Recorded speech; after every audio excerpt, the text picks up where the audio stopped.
Continuamos nuestro estudio en este Evangelio como nos lo hemos propuesto desde el inicio de avanzar capítulo por capítulo, versículo por versículo, y llegamos a San Juan capítulo 8. Y es casi imposible evitar decir de que este es un pasaje que genera mucha controversia, y quisiera hacer una breve aclaración aquí, porque yo sé que hay muchos entre ustedes estudiosos de las Escrituras. Este es un pasaje que genera controversia acerca de su autenticidad. Cuando decimos autenticidad, no estamos diciendo que necesariamente esto contenga algo malo, sino que algunos estudiosos dicen que este fragmento no formaba parte del manuscrito original de la Biblia. Y esto se debe a que hace unos cuantos años se desarrolló mucho un estudio, una ciencia que podemos llamar la crítica textual, personas que se pusieron a estudiar seriamente acerca de los manuscritos, cuáles manuscritos eran los que estaban en el original de la Escritura. Y lo cierto es, queridos hermanos y amigos, es que ninguno de nosotros tenemos los manuscritos originales ni podemos acceder a ellos. Lo que ha sido preservado o conservado de la palabra de Dios han sido copias, posiblemente copias de copias y muchas copias. Y entonces, en algunas Biblias ustedes van a poder notar de que aparece allí alguna nota. En algunas las ponen entre paréntesis el fragmento de Juan 8 del 1 al 11. Otros ponen una nota y al pie de página diciendo este texto no se encuentra en los mejores manuscritos. Y cuando llaman mejores manuscritos, estos estudiosos de esta rama de entendimiento de la crítica textual estudian todos los manuscritos y le dan mayor validez o mayor peso a aquellos que son los más antiguos. Ahora entonces, hay otra rama que también obviamente considera importante el estudio de los manuscritos, pero que se basan en otra fuente que es llamado el texto recibido o texto receptus. El texto recibido fue el texto que el pueblo de Dios mantuvo a lo largo del tiempo, a lo largo de la historia, y en algún momento fue compilado, y este fue el texto que se utilizó durante todo el tiempo del despertar del avivamiento de la Reforma protestante. Ya previo a eso ya estaba. Entonces esto puede generar algún tipo de conflicto entre aquellos que se inclinan a la defensa de la crítica textual y, como dije antes, van a decir este fragmento, aunque no sea malo, no estaba en los originales, y estos otros hermanos que van a decir este texto forma parte del original y fue conservado. Bueno, no quiero tomar mucho tiempo para esto, pero creo que es muy importante aclararlo.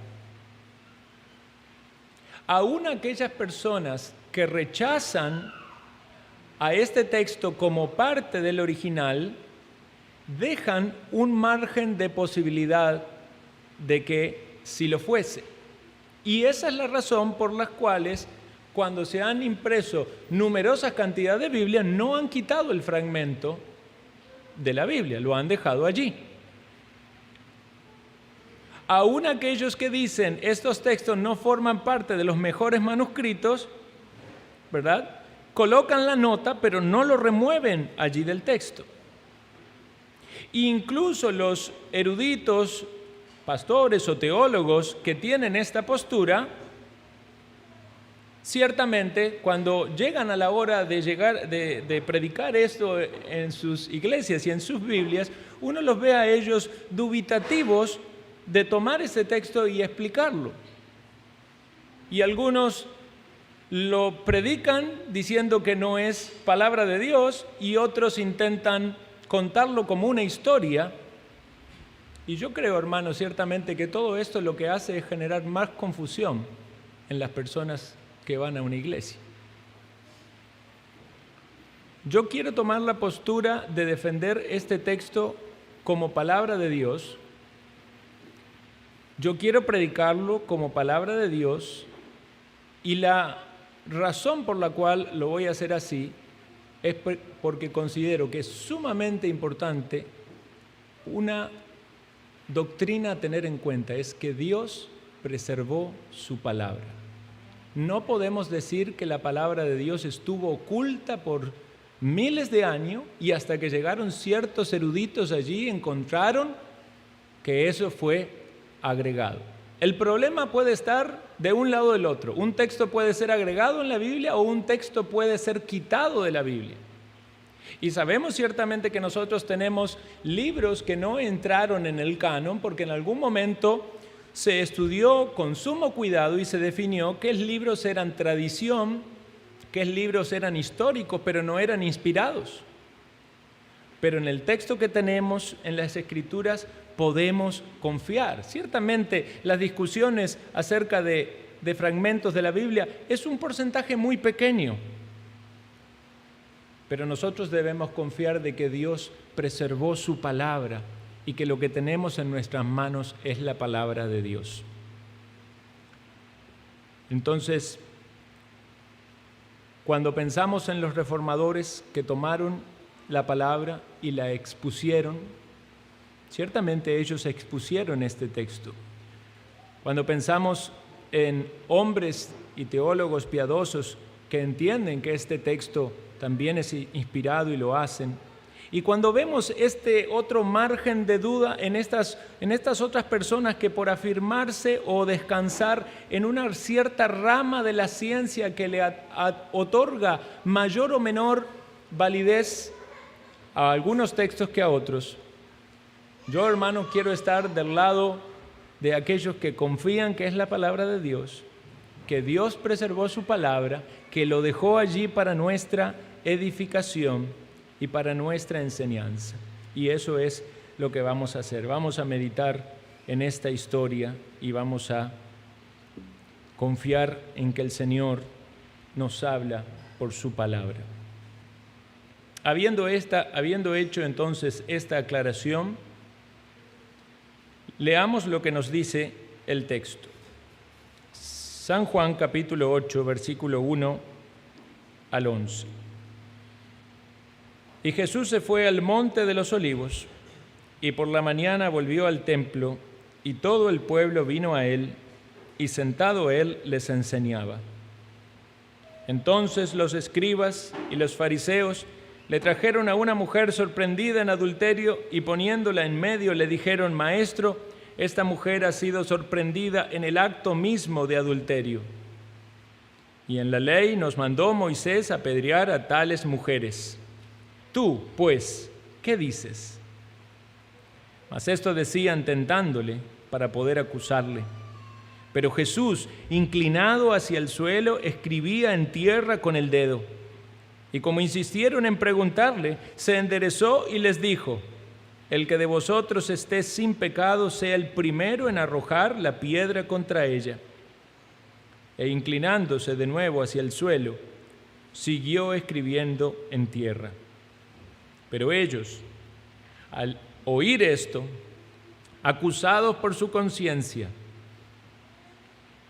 salían uno a uno, comenzando desde los más viejos hasta los postreros, y quedó solo Jesús y la mujer que estaba en medio.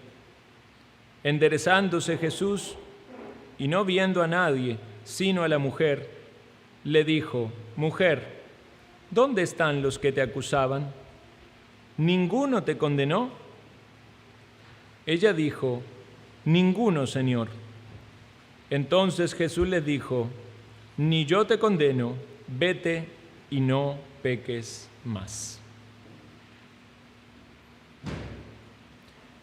Recordemos, hermanos, el contexto en el cual estamos en este pasaje. Como dice Archie Sproul, algunos critican este pasaje acerca del lugar donde fue puesto, pero ciertamente está en un lugar muy apropiado, porque cuando vemos el contexto de este pasaje, vamos a ver que había pasado ciertamente esa fiesta llamada de los tabernáculos, en lo cual algunas personas esperaban que Jesús se manifieste porque tenían curiosidad y otros procuraban matarle.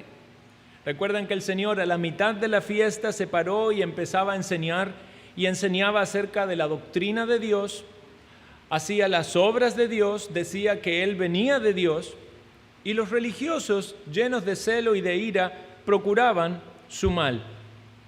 Algunas personas entre los que allí estaban se debatían diciendo, ¿será este el Cristo? Y querían conciliar de alguna manera lo que conocían de Jesús con lo que entendían de la ley. Los fariseos mandaban incluso a los alguaciles para que lo tomen al Señor, lo aprendan, y cuando estos alguaciles llegan allí en el último día de la fiesta, quizás dispuestos a tomarle preso al Señor, escuchan del Señor las palabras, si alguno tiene sed, venga a mí y beba. El que cree en mí, como dice la Escritura, de su interior correrán ríos de agua viva. Y asociábamos esto a esa ceremonia que se realizaba en el último día de la fiesta del tabernáculo, del derramamiento del agua.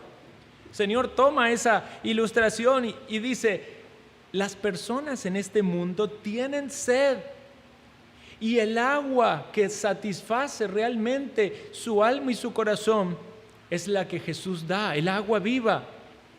Y hace alusión con esto al Espíritu de Dios que vendría posteriormente, pero que estaría en todos aquellos que creen en el Señor Jesucristo.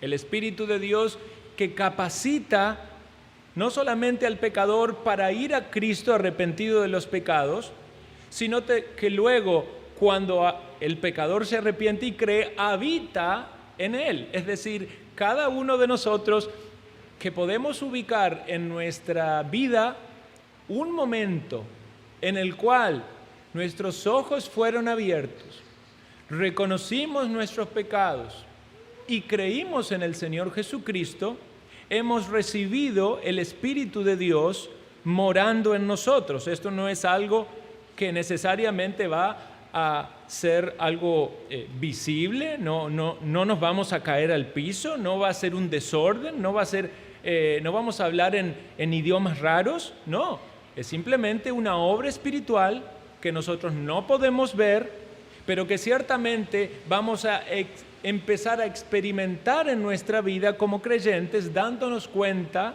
de ¿qué? De que ahora tenemos una relación con Dios. Dice la Biblia que el Espíritu da testimonio a nuestro espíritu de que somos hijos de Dios. Usted ahora es consciente de que tiene un Padre en los cielos y que usted está en paz con Dios. Antes quizás pensaba que usted tenía una relación con Dios como toda la gente en este mundo dice, sí, yo creo en Dios, sí, Dios me ama, yo lo amo.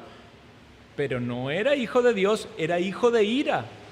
Estaba cegado en sus razonamientos, esclavizado en este mundo por el pecado y era digno de condenación. Pero ¿qué ha cambiado? Ahora el Espíritu de Dios está en usted. Sabe que ha sido reconciliado con Dios, no porque usted es bueno, no porque usted ha hecho buenas obras, sino porque Jesucristo murió en la cruz, porque derramó su sangre, porque le limpió de los pecados, y usted llega a Dios con esa confianza con la cual puede decirle Padre.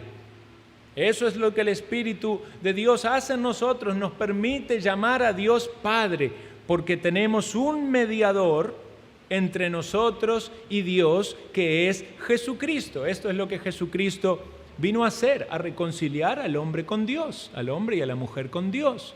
El justo vino a morir por los injustos para llevarnos a Dios.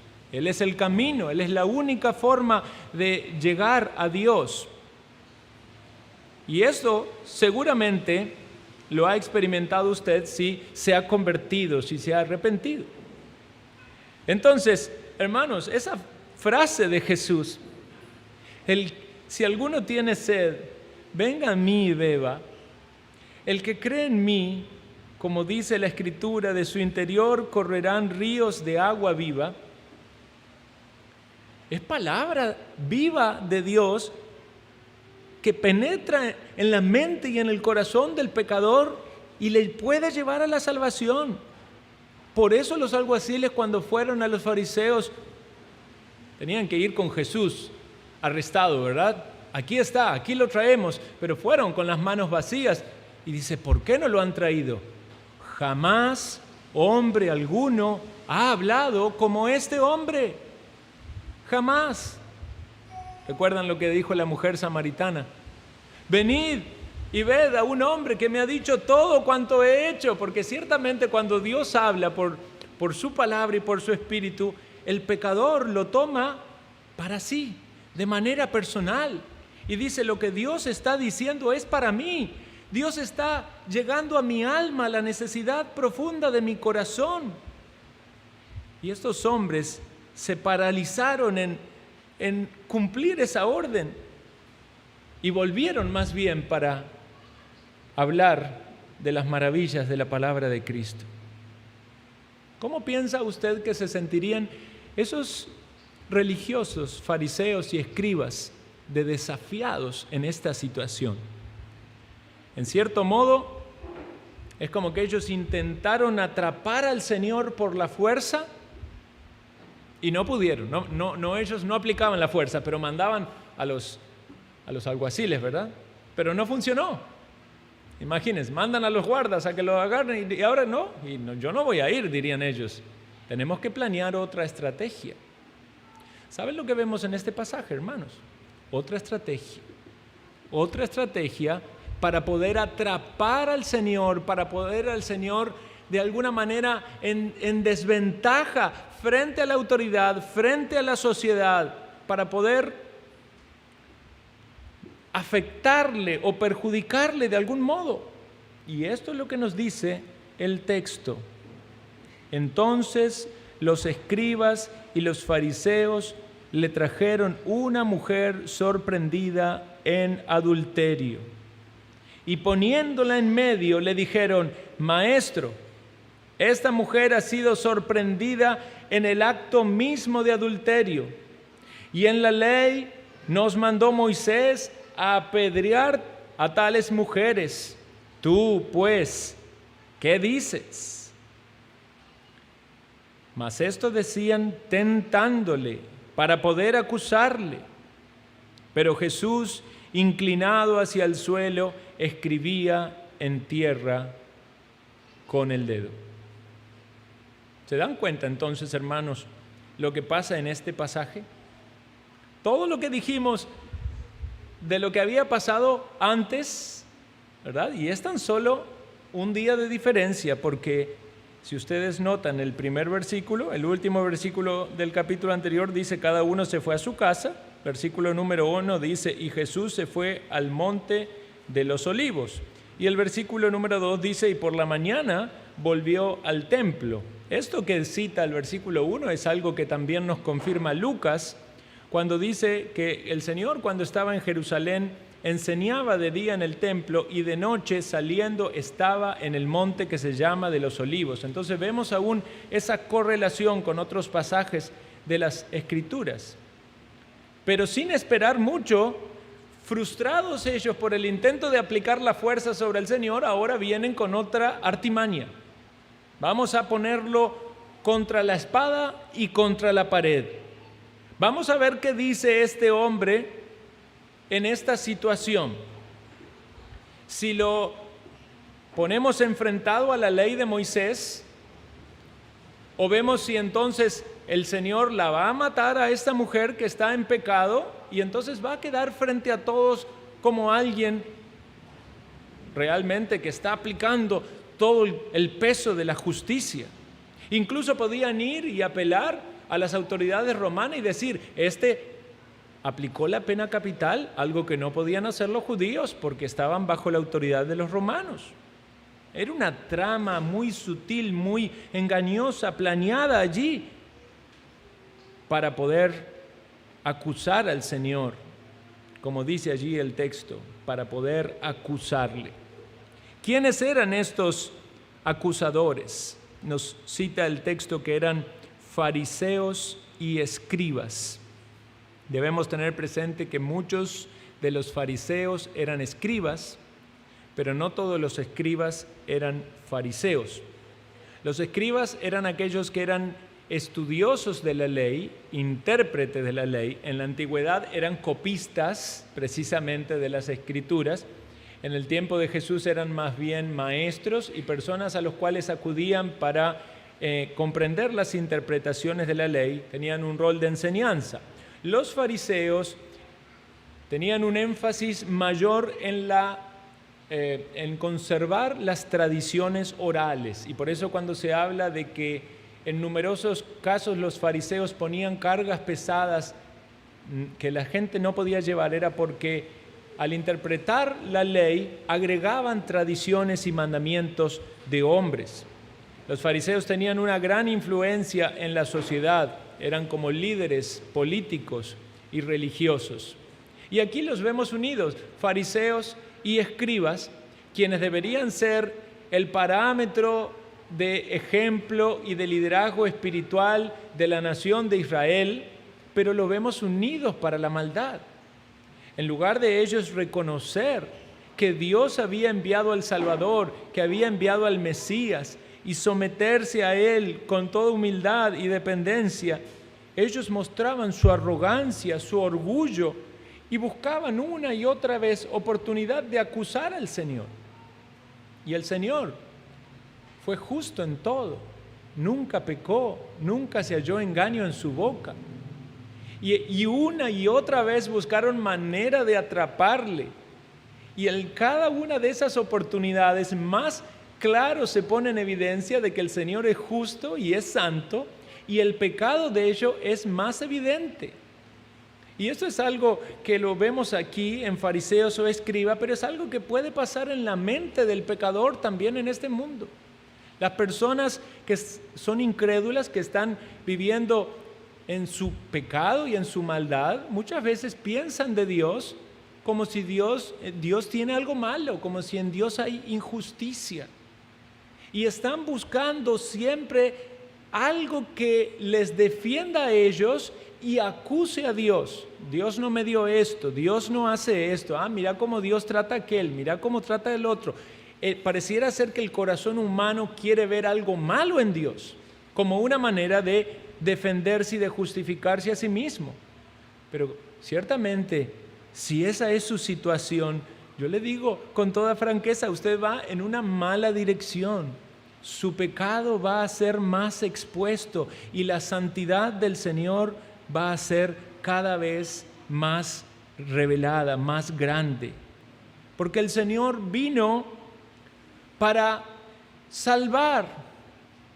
Y si alguien ha de ser salvo, debe comprender la necesidad que tiene de la salvación. El Señor vino como un médico a los enfermos. Si alguien se cree sano, no está necesitando de ese médico. Y eso revela la gran arrogancia espiritual de alguien que piense que no necesita un Salvador. Si alguien se cree justo, no necesita a alguien que le justifique. Y esta es la soberbia manifestada en estos líderes que con tanta facilidad veían el pecado en otros, pero no lo podían ver en ellos mismos. ¿Qué querían hacer? Querían hacerlo tropezar, enfrentarlo con la ley de Moisés, porque a su parecer ellos eran observadores de la ley de Moisés. Querían enfrentarlos con las autoridades, con los romanos, y querían ridiculizarlo delante del pueblo. El objetivo era hallar algo malo en Jesús. Qué triste es que en el corazón del ser humano esté ese objetivo, encontrar algo malo en Jesús. En lugar de llegar ante Dios y su palabra diciendo, ¿quién soy yo? Yo necesito que Dios me muestre lo que hay en mí, que Dios me haga ver mi pecado y que me dé de su perdón y de su misericordia. Estas personas estaban haciendo todo lo contrario. Los acusadores se deleitan en encontrar el pecado en otros, y eso lo van a utilizar de algún modo también para sus propios objetivos. Aquí querían encontrar el pecado en Jesús, algo que ciertamente iba a ser imposible e infructuoso, pero ¿cuál era el objetivo de ellos? Sacar a Jesús del medio del camino. Él no tenía que estar ahí porque ellos eran los líderes. No tenía que haber ningún otro maestro que hablase algo distinto a lo que ellos decían. Para ellos él era un impostor. ¿Se han dado cuenta, hermanos, de la situación? No se dolieron ni un poquitito por el pecado de esta mujer. Ciertamente esta mujer quebrantó el 7º mandamiento que dice, no cometerás adulterio. Y nos dice el texto que esta mujer fue sorprendida en el acto mismo del adulterio. A ellos no le importó en nada humillarla públicamente. Pensemos la escena, Jesús estaba enseñando. Y llevar a esa mujer hasta allí, seguramente hasta mal vestida, porque fue sorprendida en el acto, ¿verdad? Y llevada allí y ponerla en el medio ante la vista de todas las personas, pero no con el propósito de tratar el pecado de la mujer, con el propósito de acusar a Jesús.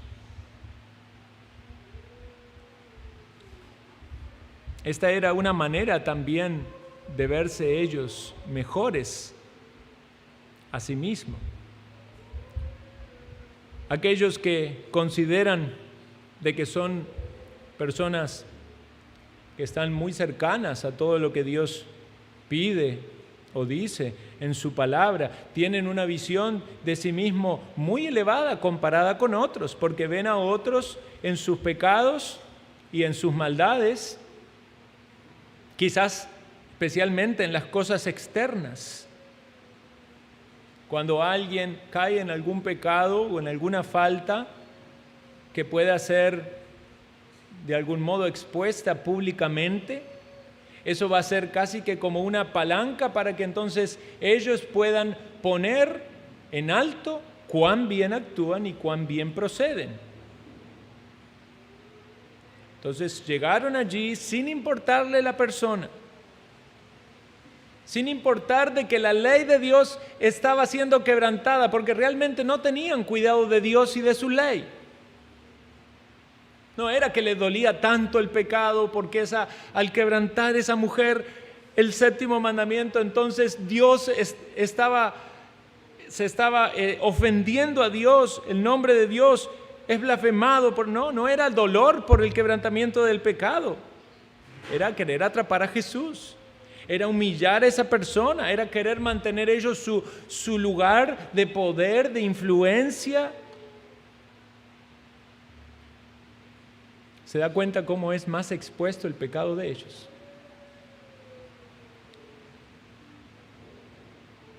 Una pregunta que deberíamos hacernos es, ¿dónde estaba el hombre?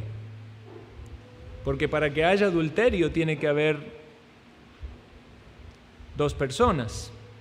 ¿Dónde estaba el hombre que adulteró con esa mujer? ¿Acaso escapó? No sabemos la respuesta. ¿Acaso era alguien también de renombre que ellos intentaban proteger? ¿No estaban siendo tan ajustados a la ley para ejecutar un juicio allí parcial? ¿No estaba el hombre? ¿Por qué a la mujer?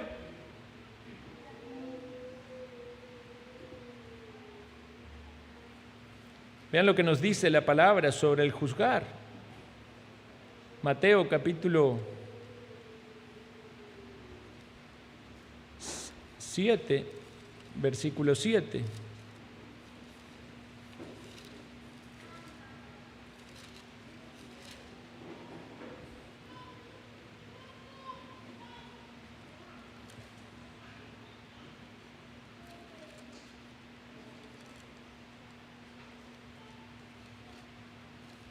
No tengo el capítulo, perdón. Voy a leer el versículo. A ver. Sí, capítulo 7, versículo 1. No juzguéis para que no seáis juzgados, porque con el juicio con que juzgáis, seréis juzgados, y con la medida con que medís, os será medido. ¿Y por qué miras la paja que está en el ojo de tu hermano y no echas de ver la viga que está en tu propio ojo? Eso es lo que estaban haciendo estas personas. Estaban viendo allí el problema, el pecado, el quebranto de la ley de esta mujer, pero no estaban viendo el pecado que tenían ellos en su interior. ¿Qué nos dicen los textos anteriores? Ellos querían matar al Señor. Y ciertamente el adulterio es un pecado grave, pero ¿qué podríamos decir de matar? ¿No era esto también quebrantar la ley? ¿No era el objetivo acorralar al Señor y acusarlo porque ciertamente lo que querían era que el Señor muera?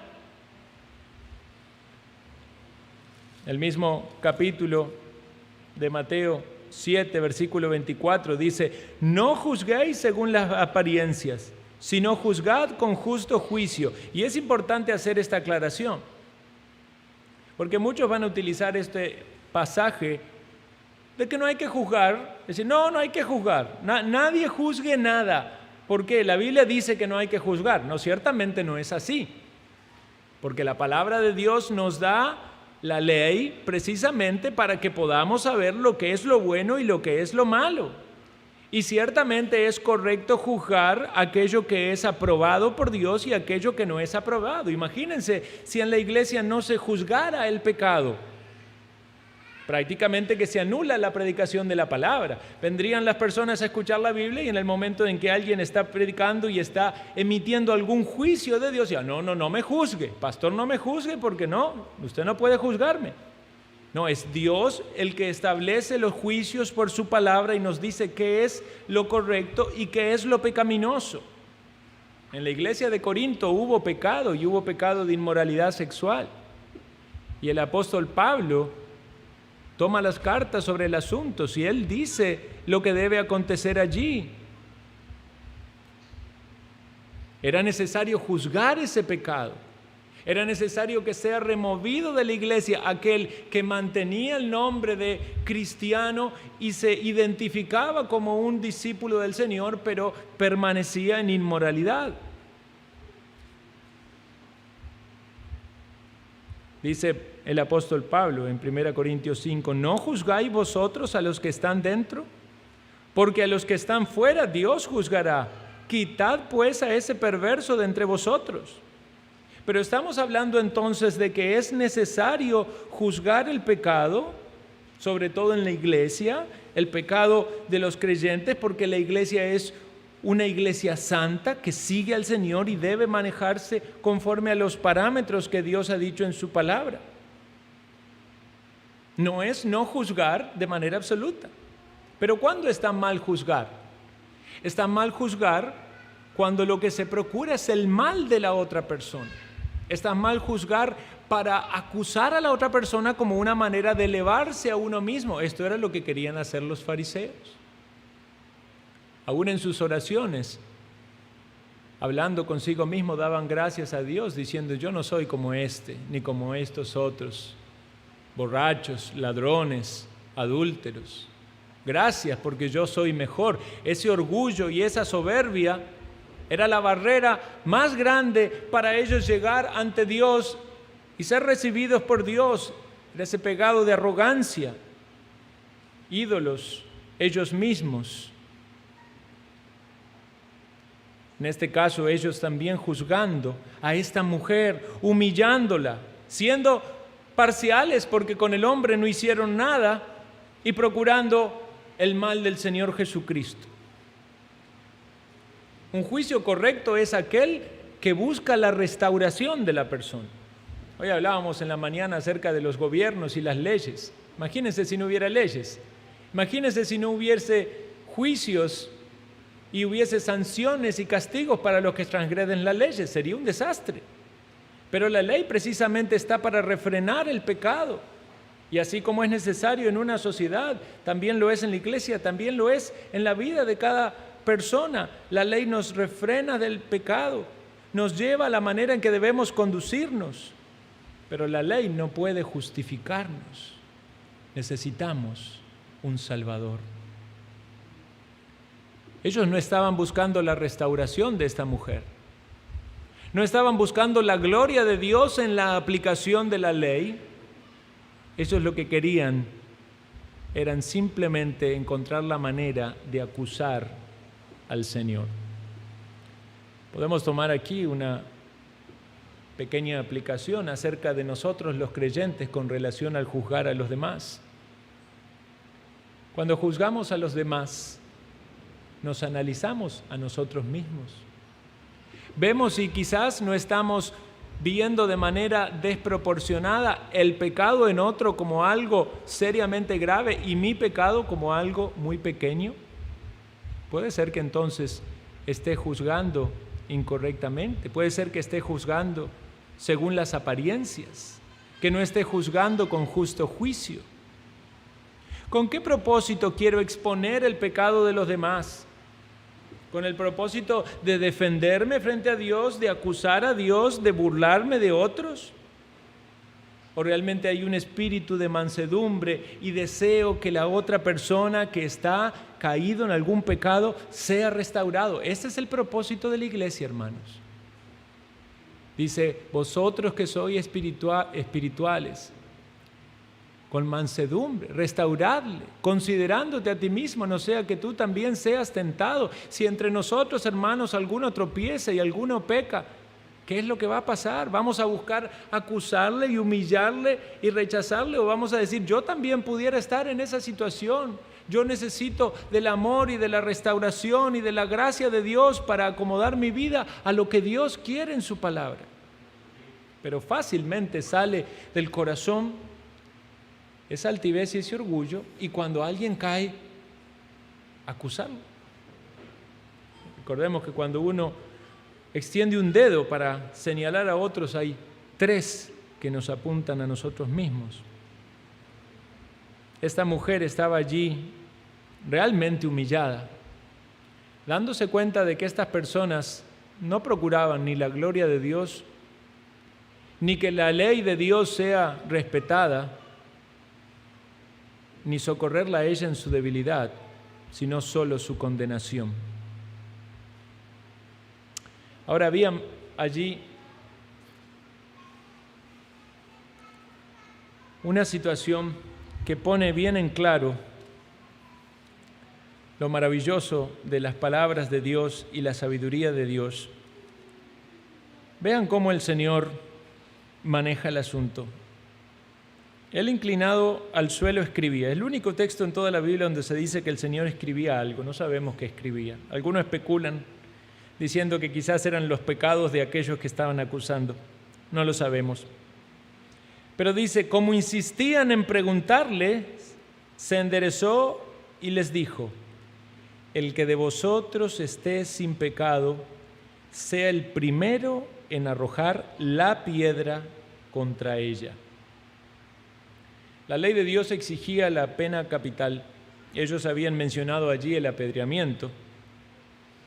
Obviamente la pena capital era para los dos que habían cometido el adulterio. Pero allí solo estaba la mujer. Y lo que Jesús dice es que los testigos, quienes eran los que debían comenzar en un caso de aplicación de pena capital el castigo, porque precisamente los testigos eran aquellos que habían visto el incumplimiento de la ley y debían demostrar con sus hechos, con el hecho de aplicar el castigo, la disposición a que la ley de Dios sea guardada. Ellos debían arrojar las piedras. Entonces dice, el que de vosotros esté sin pecado, sea el primero en arrojar la piedra contra ella. Evidentemente no podía aplicar la pena si era partícipe en el pecado. Entonces tenía alguien, el que acusaba tenía que ser libre de ese pecado del cual se estaba acusando. Sabemos que el Señor enseñó acerca del adulterio. Y el Señor dijo que el adulterio era mucho más que llegar al acto físico de la inmoralidad sexual. El Señor dijo que cualquiera que mira una mujer para codiciarla, adulteró con ella en su corazón. Y esto aplica también para una mujer que codicie a un hombre. Entonces estas personas fueron confrontados por esa palabra del Señor a analizarse primero a sí mismos como ejecutores del castigo si eran aptos. ¿Estoy libre de este pecado? ¿Estoy libre de este pecado del adulterio? Bueno, quizás algunos de ellos hasta partícipes del adulterio de manera física también eran, porque eso no es de extrañarse en aquellos que viven en hipocresía. Pero aún en sus pensamientos y en sus emociones, ¿podían decir ellos que eran cumplidores de la ley? ¿Podían ejecutar ese castigo y tirar esas piedras y decir, sí, yo he cumplido la ley? Como cuando el Señor quiere acorralarnos contra nuestro pecado, no necesita usar muchas palabras, ¿verdad? El Señor sabe cuál es su debilidad, cuál es mi debilidad.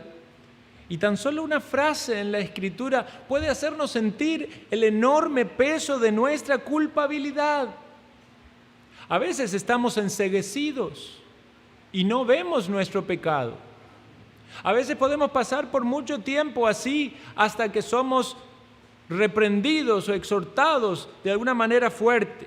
A veces Dios nos habla por su palabra, a veces el Espíritu de Dios. En ciertos casos el Señor tiene otra metodología. ¿Recuerdan lo que pasó con David? David había adulterado.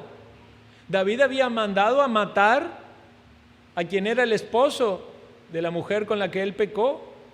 David estuvo mucho tiempo enceguecido en su mente acerca de ese hecho, hasta que llega el profeta Natán, enviado por Dios, y le dice esa bonita historia. Había dos hombres en una ciudad, uno rico, otro pobre. El rico tenía numerosas ovejas y vacas, pero el pobre no tenía más que una sola corderita, que él había comprado y criado, y que había crecido con él y con sus hijos juntamente, comiendo de su bocado, bebiendo de su vaso y durmiendo en su seno, y la tenía como una hija. Y vino uno de camino al hombre rico, y éste no quiso tomar de sus ovejas y de sus vacas para guisar para el caminante que había venido a él, sino que tomó la oveja de aquel hombre pobre y la preparó para aquel que había venido a él. Entonces encendió el furor de David en gran manera contra aquel hombre y le dijo a Natán: vive Jehová, que el que tal hizo es digno de muerte, y debe pagar la cordera con 4 tantos, porque hizo tal cosa y no tuvo misericordia. Y entonces Natán dijo: tú eres aquel hombre, tú eres aquel hombre.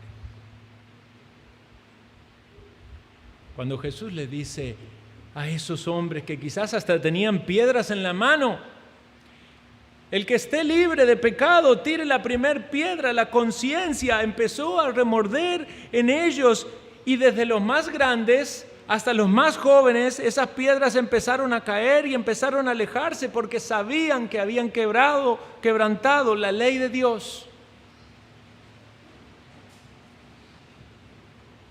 Y tú y yo no estamos lejos, estamos igual que ellos. Quebrantamos la ley de Dios.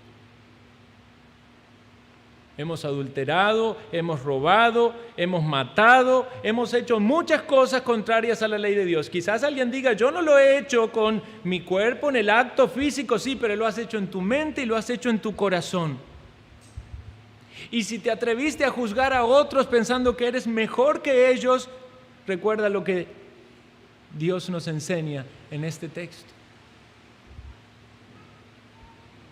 Y queda allí sola la mujer, sola frente al Señor Jesús.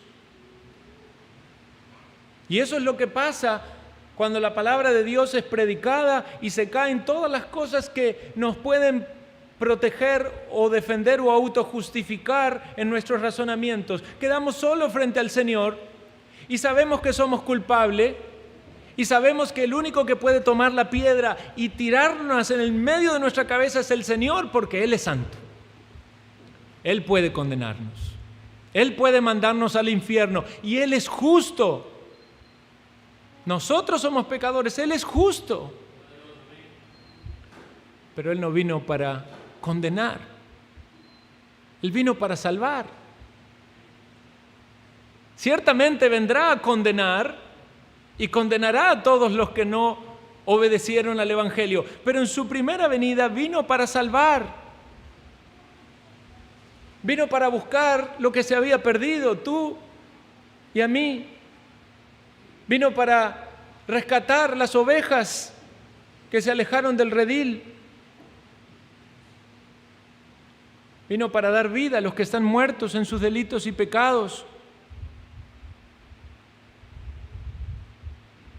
Si quieres experimentar la misericordia de Dios, considera el amor de Cristo. Porque Él no experimenta la misericordia o no nos muestra su misericordia pisoteando la ley. Como diciendo, no importa el cumplimiento de la ley. Yo te perdono. Vete y no peques más, dejemos la ley de lado. Jesús no dejó la ley de lado, Jesús la cumplió. ¿Y por qué Jesús podía decirle a esa mujer que se vaya y que no aplicara el castigo? Porque saben una cosa, Jesús cargó el pecado de esa mujer. Él lo llevó a la cruz y Él murió por cada una de las faltas de todos aquellos que en arrepentimiento y en fe se acercan a Él, para que Él sea el Salvador. ¿Se ha sentido alguna vez usted acusado? ¿Se ha sentido acusado por personas?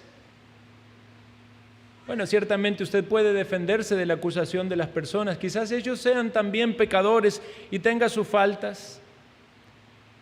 Si le acusaron a usted con maldad y con astucia, como han hecho estos hombres aquí, usted puede quizás justificarse delante de ellos diciendo no son mejores que yo. Pero cuando usted queda solo frente al Señor Jesucristo, usted no puede ocultar su pecado porque Él lo conoce. Y tampoco puede mirar para otro lado y no ver esa misericordia que aquel que pudiese condenarle le llama a la salvación. Y esa salvación que Dios da es un cambio real del corazón. No es, mujer, vete, no importa lo que hagas en tu vida, es vete y no peques más. Esto es, no sigas ese estilo de vida. Porque ciertamente cuando Cristo te llama a la salvación te transforma. Quiere el Señor ayudarnos a entender cuán maravillosa es su gracia, cuán grande es su amor. Sí, hay muchos engaños en el corazón del hombre. Algunos seguirán cerrados en su mente y en su razonamiento, justificándose delante de Dios y buscando una manera de acusarle. Pero yo espero que puedas experimentar la misericordia de Dios, que no solo te muestra tu pecado, sino que también te muestra su amor y que Él es el Salvador. ¿Dónde están los que te acusaban? ¿Ninguno te condenó? Ninguno, Señor. Entonces Jesús le dijo, ni yo te condeno, vete y no peques más. Oremos. Te agradecemos, Señor, por meditar en las maravillosas virtudes de Jesucristo, nuestro buen Dios y Salvador, porque Él nos ha dado la salvación en sus méritos, por esa obra hecha en la cruz. Que nadie aquí, Señor, desestime este gran amor y misericordia, que puedan maravillarse en cada corazón al considerar, Señor, lo que tú has hecho en favor de tu pueblo. Si entre nosotros hay personas cargadas de pecados, de maldades, que no pueden en sus propias fuerzas vencer, ni remover, ni limpiar de su corazón, oh Señor, tú eres aquel que puede transformarles. Y así como lo has hecho en muchos de nosotros, también, Señor, hoy, que tu Santo Espíritu obre para la salvación de los pecadores, para que vengan a Cristo, para que beban del agua viva, para que el Espíritu Santo corra en su interior y les haga verdaderos adoradores, porque lo pedimos en su nombre. Amén.